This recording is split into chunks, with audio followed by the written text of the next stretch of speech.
द्वादश ज्योतिर्लिंग हैं।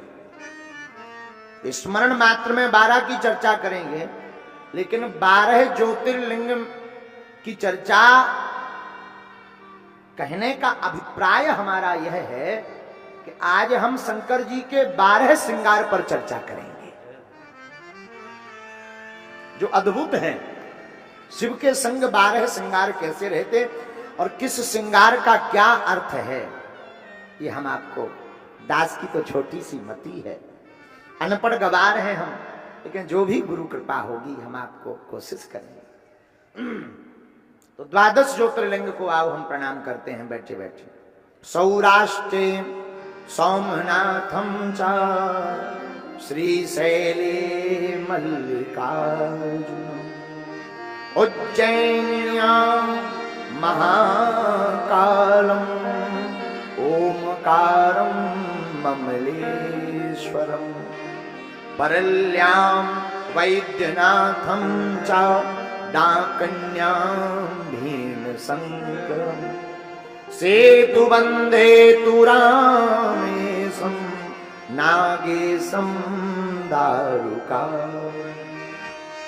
वाराणस्यां तु विश्वेशं त्र्यंबकं गौतमी तटे हिमालये तु केदारं दुष्मेशं च शिवाय एतानि ज्योतिर्लिंगानि सायं प्रातः पठन् नरः सप्तजन्म कृतं पापं स्मरेण विनश्यति।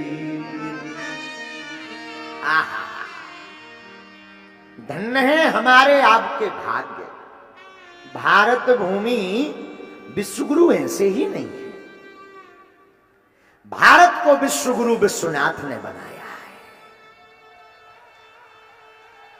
भारत अगर विश्वगुरु है तो विश्वनाथ, महाकालेश्वरनाथ, केदारेश्वरनाथ, रामेश्वरनाथ, इन नाथों के कारण भारत हमारा विश्वगुरु है। द्वादश ज्योतिर्लिंगों से सुरक्षित है हमारी भूमि।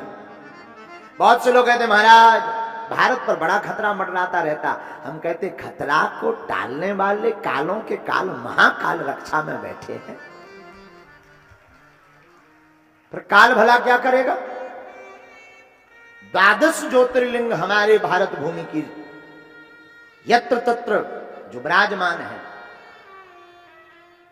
और हम आप सबको सुरक्षित किए हैं। कहीं पर भगवान सोमनाथेश्वर विराजमान है, सोमनाथ में। एक जगह मल्लिकार्जुन के रूप में विराजमान है, एक जगह महाकालेश्वरनाथ के रूप में विराजमान है, एक जगह ओमकारेश्वरनाथ के रूप में विराजमान है, तो एक जगह वैद्यनाथ के रूप में विराजमान है। रुको, कहीं भीमशंकर नाथ के रूप में विराजमान, तो कहीं केदारनाथ के रूप में विराजमान, तो कहीं काशी विश्वनाथ के रूप में विराजमान है। और अभी भी नहीं, कहीं त्र्यंबकेश्वर नाथ के रूप में विराजमान है, तो कहीं नागेश्वर नाथ के रूप में विराजमान है, तो कहीं रामेश्वर नाथ के रूप में विराजमान है, तो कहीं घृणेश्वर नाथ के रूप में विराजमान है।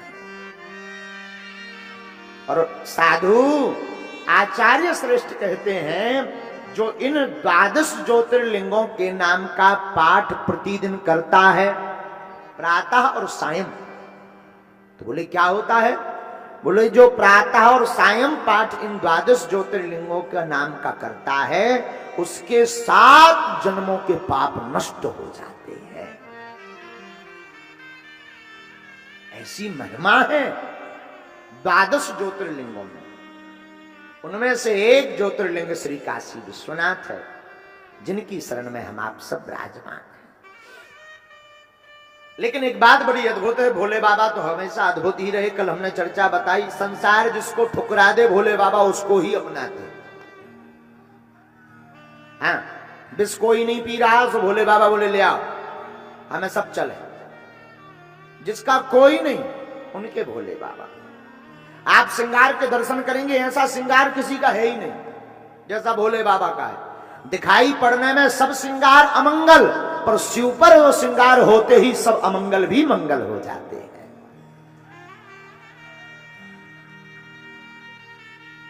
बुरा मत माने, आज का हमारा सूत्र है शिव जी के ऊपर, विनाशी संसार में अविनाशी की कथा ही महत्व है। ये संसार पूरा विनाशी है, लेकिन इस विनाशवान संसार में, विनाशी संसार में अविनाशी की कथा बड़ी महत्वपूर्ण है।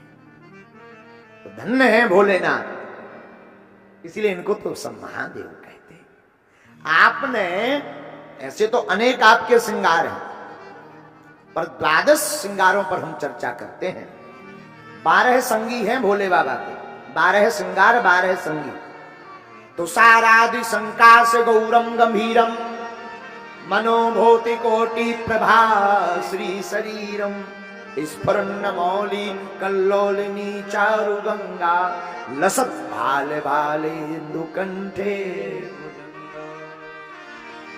भगवान विश्वनाथ भोले बाबा, शिव का अर्थ कल्याणकारी, और कल्याणकारी महादेव सबका मंगल करने वाले, अमंगल का हरण करने वाले।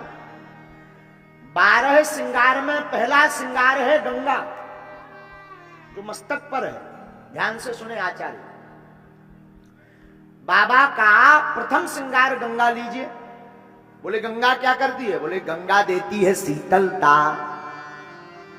जिसने अपने मस्तक पर गंगा को रख लिया, वो फिर सदैव शांत रहता है। धर्म की बात के लिए ही त्रिशूल उठाता है, बाकी वह नितांत शांत रह करके भजन करता है। भोले बाबा का पहला श्रृंगार है गंगा। दूसरा श्रृंगार चंद्रमा। चंद्रमा का अर्थ क्यों होता? भोले बाबा ने चंद्रमा क्यों धारण किया? जरा सुनिए। हमारे विश्वनाथ ने चंद्रमा धारण करके, मानो भोले बाबा कहना चाहते हो, चंद्रमा कांति बढ़ाता है, चंद्रमा घटता भी है, बढ़ता भी है, पर बाबा के मस्तक पर चंद्रमा हमेशा दमकता रहता है। चंद्रमा मन का देवता है। वेद की भाषा में चंद्रमा मन के देवता है। चंद्रमा मन का नियंत्रण करता है। बहुत से लोग हमारे पास आते हैं, महाराज जी हमारा मन बड़ा विचलित रहता, पूजा में मन नहीं लगता, गंदे गंदे विचार आते हैं। मन के देवता हैं चंद्रमा। आप चंद्र की पूजा करेंगे तो मन आपका नियंत्रण रहने लगेगा। इसलिए बाबा का दूसरा श्रृंगार है चंद्रमा। अब जरा तीसरा सुनिए। बाबा का तीसरा श्रृंगार है त्रिशूल। आहा, ये त्रिशूल क्यों लिया बाबा ने? आहा, बाबा ने त्रिशूल लेकर मानो कहना चाहते हो, सत रज तम, सतोगुण रजोगुण तमोगुण तीनों को अपने हाथ में पकड़ रखा है, इसलिए बाबा के हाथ में त्रिशूल है। त्रिशूल क्यों लिया? दूसरा अर्थ सुनिए। दैहिक दैविक भौतिकता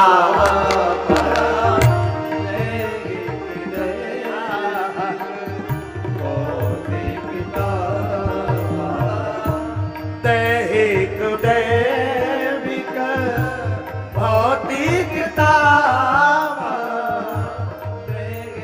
दैविक भौतिकता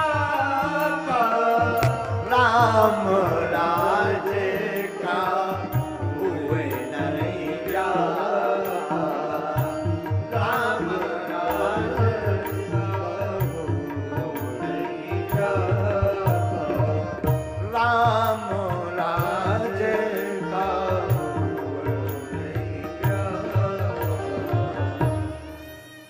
बाबा का तीसरा श्रृंगार है चंद्रमा। चंद्रमा को बाबा ने दो कारणों से लिया, सतोगुण रजोगुण तमोगुण तीनों पर बुद्धि, तीनों को पकड़ने के लिए बाबा ने तीसरा श्रृंगार है त्रिशूल। त्रिशूल क्यों पकड़ा?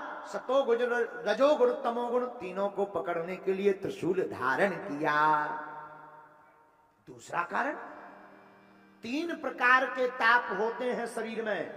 दैहिक शरीर का, दैविक देवताओं द्वारा, भौतिक संसाधनों से जो कष्ट मिलता है, लाइट लग जाना, एक्सीडेंट हो जाना, ये भौतिक ताप है। इन तीनों तापों का संहार करने के लिए ही तीसरा श्रृंगार त्रिशूल का भोले बाबा ने किया है। आज की कथा विद्वानों के बहुत काम आएगी, ये हमारा मत नहीं, पूज्य गुरुदेव की प्रेरणा है। चौथा श्रृंगार सुनिए। आहा, बाबा का चौथा श्रृंगार है डमरू। क्या है? और काशी में भी डमरू की अद्भुत लीला है। बाबा का चौथा श्रृंगार है डमरू। डमरू क्यों ली है? बाबा को डमरू का नाद क्यों प्रिय है? नाद माने डमरू का स्वर। बाबा को डमरू का नाद क्यों प्रिय है, जरा सुनिए। नाद का प्रतीक है आहत। अरे बाबा आहत नाद नहीं, अब तू अनाहत नाद का प्रतीक है डमरू। हाँ, बाबा डमरू बजाकर 14 सूत्र प्रकट करते हैं। आई और ऋण लिख, ये बाबा के 14 सूत्र डमरू से प्रकट होते हैं। बाबा डमरू का नाद इसलिए बजाते हैं कि जगत को 14 सूत्र दे सके। पूरा विश्व सूत्रमय बनाने के लिए डमरू का नाद बाबा बजाते हैं। इसलिए चौथा श्रृंगार है भोले बाबा का डमरू। आहा, और डमरू वाले की डमरू बजी है, अभी नहीं बाद में बजेगी। ये चौथा श्रृंगार हो गया। अब पांचवा श्रृंगार सुनिए। बाबा का पांचवा श्रृंगार में सुंदरता बढ़ जाती है। वाहन वृषभ।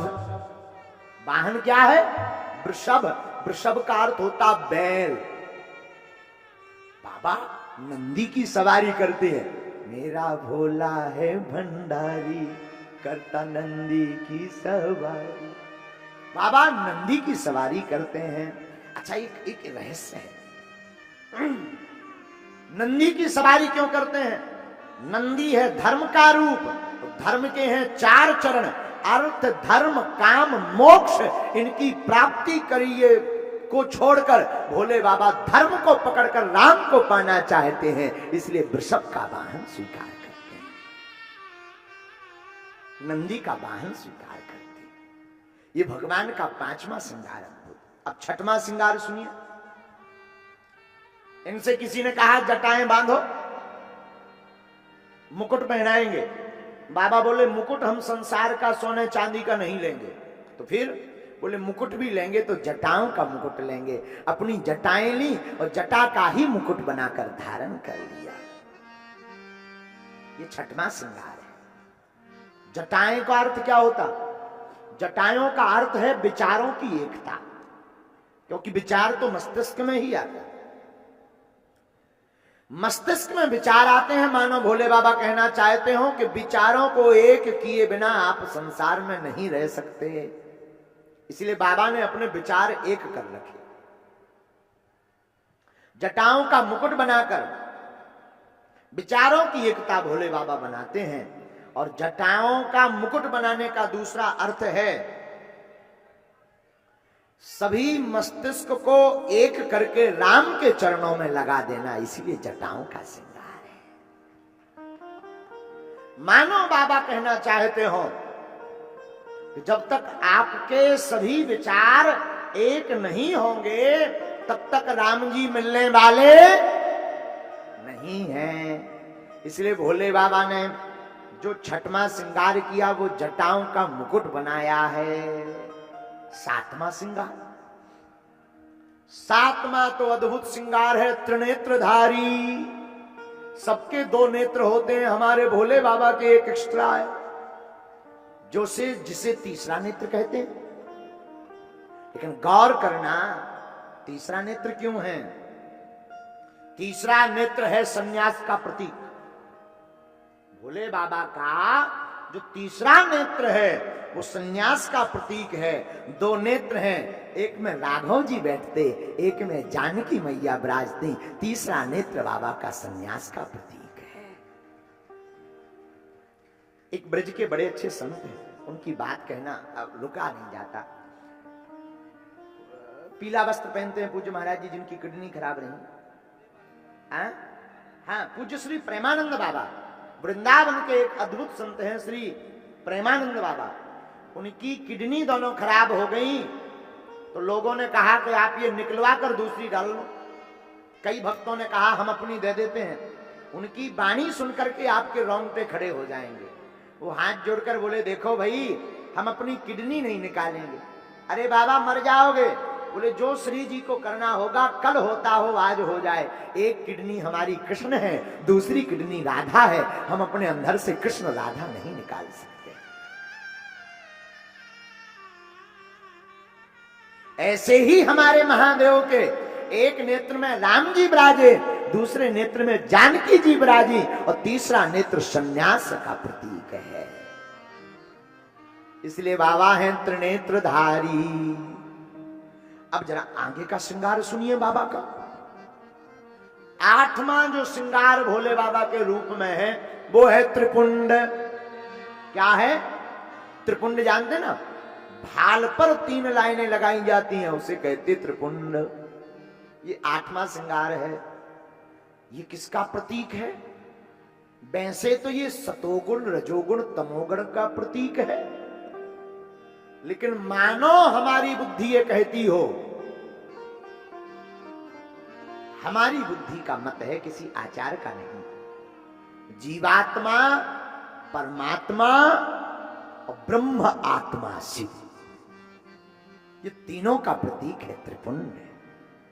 इसलिए बाबा 8वां श्रृंगार त्रिपुंड का करते हैं। अब जरा 9वां सुनिए। 9वां श्रृंगार है भोले बाबा का रुद्राक्ष। रुद्राक्ष की माला धारण करते हैं। रुद्राक्ष भी बड़ा प्रिय है, लेकिन ये क्यों प्रिय है? शिवजी के नेत्रों के आंसू बिंद से रुद्राक्ष प्रकट हुआ है। हाँ, भोले बाबा के आंसू बिंद, जो जल निकला है आंखों से राम जी के स्मरण में, राम जी की याद में, राम जी की प्रीति में, जो भोले बाबा की आंखों से जल निकला, उससे रुद्राक्ष बन करके प्रकट हो गया। तो बाबा राम जी की याद में रुद्राक्ष को भी प्रिय मानते हैं। इसलिए भोले बाबा का यह 9वां श्रृंगार रुद्राक्ष का है। अब जरा 10वां श्रृंगार सुनिए। 10वां श्रृंगार व्याघ्र चर्म है, जिस पर विराजते हैं भोले बाबा। व्याघ्र का अर्थ क्या होता है? हाथी की चर्म। हाँ? हाथी की चर्म होता है। व्याघ्र चर्म पर, अरे सिंह चर्म और हस्त चर्म दोनों पर बैठते हैं। एक जगह हमने वर्णन सुना, भोले बाबा हस्त चर्म पर भी बैठते हैं, हाथी की चर्म पर भी बैठते हैं और व्याघ्र चर्म पर भी बैठते हैं। लेकिन दोनों चर्मों पर क्यों बैठते हैं? आखिर इससे श्रृंगार का क्या कनेक्शन है? दोनों हैं बलवान, दोनों अभिमान के प्रतीक हैं। हाथी अभिमान के प्रतीक है। मानो भोले बाबा कहना चाहते हो, हस्ती चर्म पर हम इसलिए बैठते हैं, अभिमान को नीचे दबाकर रखते हैं। जो अभिमान को नीचे दबाकर रखता है वो राम जी को पा जाता है। इसलिए बाबा की ये चर्म भी अद्भुत है। अब जरा 11वां सुनिए। 11वां श्रृंगार भोले बाबा का बड़ा अद्भुत है। तन में भभूति लपटाए भस्म। बाबा भस्म क्यों लपटाते हैं? इसके पीछे बड़ा कारण है। भस्म लपटाने के पीछे अनेक कारण हैं। एक कारण सुने पहले। जब भी मुर्दा जाता है तो मुर्दा के पीछे चलने वाले लोग कहते हैं राम नाम, क्या बोलते हैं? राम नाम सत्य है, राम नाम सत्य है। तो एक बार भोले बाबा इस धराधाम पर आए, एक मुर्दा चला जा रहा था, सब चिल्ला रहे थे राम नाम सत्य है, राम नाम सत्य है। भोले बाबा पीछे पीछे चल दिए। आहा हा, राम नाम सत्य, लगता है ये हमारी पार्टी वाले लोग हैं। सब गए, भोले बाबा भी पीछे पीछे मरघट पहुंच गए। लेकिन मरघट पहुंचते ही जैसे ही 100 में अग्नि संस्कार हुआ और आग लगी, तो कुछ देर पहले तक सब राम नाम सत्य कह रहे थे, फिर खुसर फुसर करने लगे। ये बतावा ये कैसे मर गया? तो दूसरा बोला और तो सब ठीक रहा, अटैक आके मरा। तीसरा बोला इनको भी आज ही मरना था, रविवार को मर जाते, आज का हमारा जो है वेतन और कट जाएगा। चौथा बोला पूछो मत, हम तो जा रहे थे दुकान, तब तक पप्पू की मम्मी ने बताया कि फलाने ऐसा स्वाहा हो गए, तो हमारी दुकान में ग्राहक खड़े होंगे, हम यहां मरघट पे खड़े हैं। शंकर जी का माथा खराब हो गया। बताओ, कुछ देर पहले कह रहे थे राम नाम, और दुनिया की यही हकीकत है, कुछ देर तक राम नाम सत्य, तो जहां अग्नि लगी सो फुसर फुसर शुरू। हाँ, ये दुनिया बड़ी अद्भुत है। एक बार हमारे गुरुजी बहुत अच्छी बात बोलते थे। दादा गुरुजी कहते थे, भैया ये जमाना इतना विचित्र है, अभी प्रणाम करने के लिए पागल है। महाराज छू लें दो, छू लें दो, और जिस दिन तुम मर जाओगे उसी दिन ये तुम्हें जलाकर नहाएंगे कि कहीं चिपक ना जाए। अद्भुत देखना दुनिया। आज जो चिपकने को पागल है, मरने के बाद यही स्नान करते हैं, कहूं चिपक ना जाए, भूत ना बन जाए, डरते हैं लोग। ये जमाना बड़ा विचित्र है। भोले बाबा ने अपनी आंखों से देखा। क्या? कुछ देर पहले सब राम नाम सत्य है, राम नाम सत्य है बोल रहे थे, अब सब अपनी दुकानदारी बता रहे। एक आदमी ने तो हद कर दी, एक बोला अरे क्या बताएं, हम तो बिल जमा करने जा रहे, जब तक पता लगा ये तप गए। सोचा चलो जाया जाए। अब बताओ, पूरा दिन खराब हो गया। आज ही इन्हें मरना था, कल मर जाते, अगली बार प्लांटी और लगना है, अब ये देने आएंगे क्या? बताओ, भोले बाबा का दिमाग खराब हो गया। ये दुनिया वाले किसी काम के नहीं हैं, पर जब तक 100 को देखा वो जल चुका था। अब 100 तो जल चुका है, लेकिन कुछ भी कहो भैया, तुम्हारे कारण कुछ देर ही सही इन काम वालों ने राम नाम सत्य तो कहा, तुम ही हमारे हो। उसकी भस्म में भोले बाबा फिर लौटने लगते हैं, उसकी विभूति में लौटने लगते, और बाबा के शरीर पर भस्म चढ़ने लगती है। हार हार बाबा पर भभूति चढ़ने का एक ही कारण है। दूसरा क्या कारण है? दूसरा कारण और सुनिए। एक बार कैलाश पर्वत पर मां पार्वती मैया विराजमान थी। आहा हा, तब तक श्रीमन नारायण नारायण, नारद जी नारायण नारायण का कीर्तन करते करते पहुंच गए। कहो नारद जी कैसे हो? मैया आपकी कृपा है, सब बढ़िया है, विराजो विराजो, और सुनाओ सब ठीक है। मैया एक दो बातें पूछे, बाबा कहाँ हैं? वो तो तपस्या में लगे हैं। अच्छा माँ, एक दो रहस्य की बातें पूछे? हाँ हाँ पूछो। क्या माँ तुम्हें पता है भोले बाबा की आपसे पहले भी शादी हो चुकी? पार्वती मैया बोली क्या उल्टी उल्टी बातें बोलो। नारद जी बोले विश्वास नहीं है तो पूछ ले। पार्वती मैया बोले नहीं नहीं नहीं, सौतन का नाम बता। नारद जी बोले नाम तो हमें भी पता नहीं है तो पर हम क्यों बताएं, आप पूछना, वरना हम झूठे कहलाएं। मां अगर आपको ये विवाह का पता नहीं है, तब तो ये भी पता नहीं होगी कि जो गले में मुन्नों की माला है वो किसकी? हाँ ये भी पता नहीं। तब तो तुम्हें तीसरी बात मैया पता भी नहीं होगी, जो भस्म लगाते वो किसकी है? नारद जी वो तो हमें नहीं है पता, आप बताओ। मां आप भोले बाबा से पूछना, हम तो जे चले श्रीमन नारायण नारायण नारायण। नारद जी चले गए। अब तो पार्वती मैया के दिमाग में वही बात भरने लगी कि पहले भी इनको ब्याह हो चुको, पहले भी इनकी शादी हो चुकी, पहले भी इनका विवाह हो चुका, लगता है दूसरी सौतन है हमारी। दिमाग खराब। भोले बाबा की तपस्या पूर्ण हुई तो भोले बाबा जैसे ही तपस्या पूर्ण करते, आंख खोलते तो बोलते सीताराम राम राम। लेकिन पार्वती मैया ने इस बार सुनकर अनसुना कर दिया। भोले बाबा ने सोचा शायद सुनाई नहीं दिया होगा, वरना प्रणाम करने देवी जी आ जाती है। अब जरा जोर से बोला देवी जी राम राम। पार्वती मैया ने फिर कोई जवाब नहीं दिया। इतनी व्यस्त, आज तक तो ऐसा हुआ नहीं। अब जरा और जोर से, अरे देवी जी राम राम। तो मुंह उल्टा करके पार्वती मैया बोली हमारी सौतन से करो, हमसे मत करो। भोले बाबा बोले जो का होगा। थोड़ी देर बाबा शांत रहे, बुद्धि लगाई, बोले कहीं नारद जी तो नहीं आए थे? धीरे से सिर हिलाओ, बोले हाँ। बोले बाबा बोले कुशल है, बातन से काम चल रहा, नहीं तो वो जहां भी आते हैं जय जय सीताराम। देवी जी ये सौतन वोतन क्या लगा रखा है, आखिर क्या विचार है?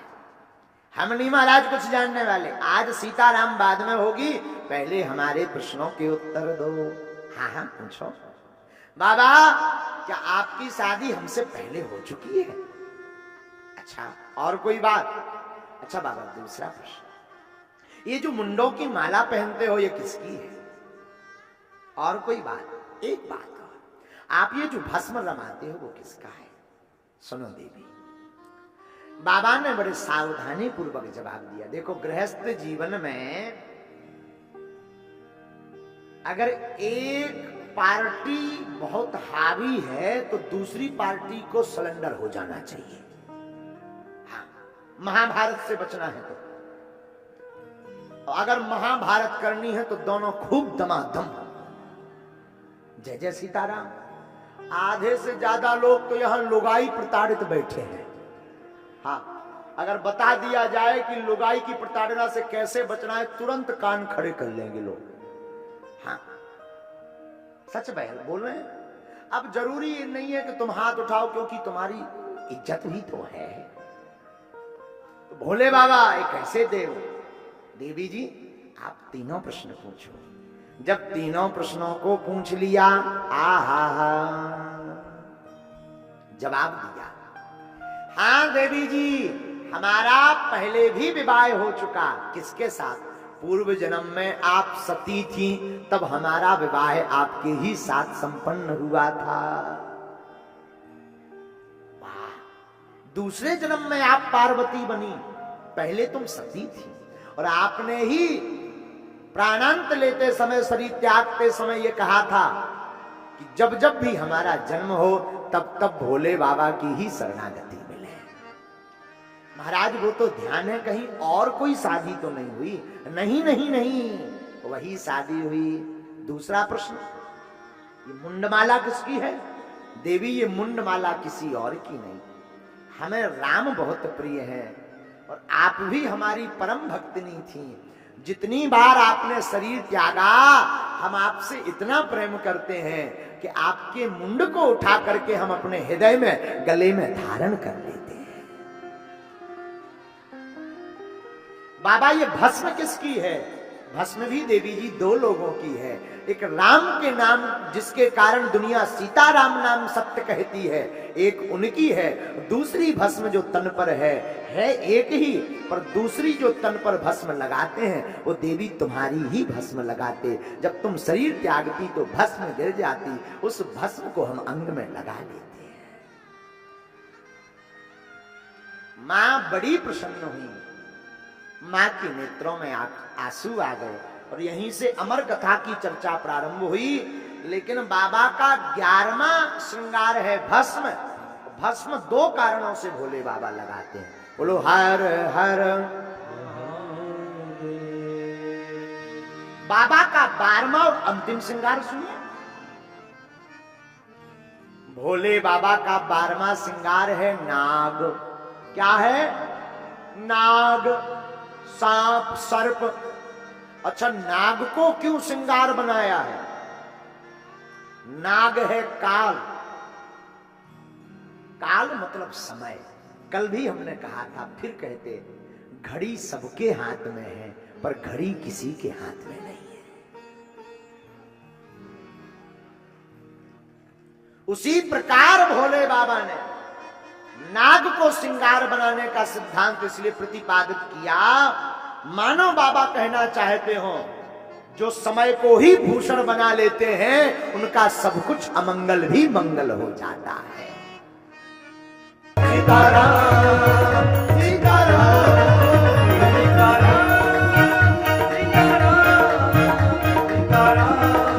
दोनों हाथ उठाकर सीताराम सीताराम सीताराम सीताराम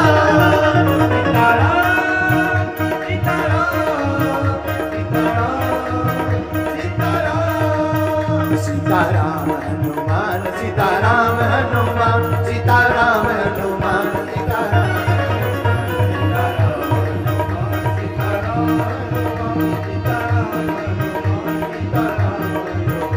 सीताराम हनुमान सीताराम हनुमान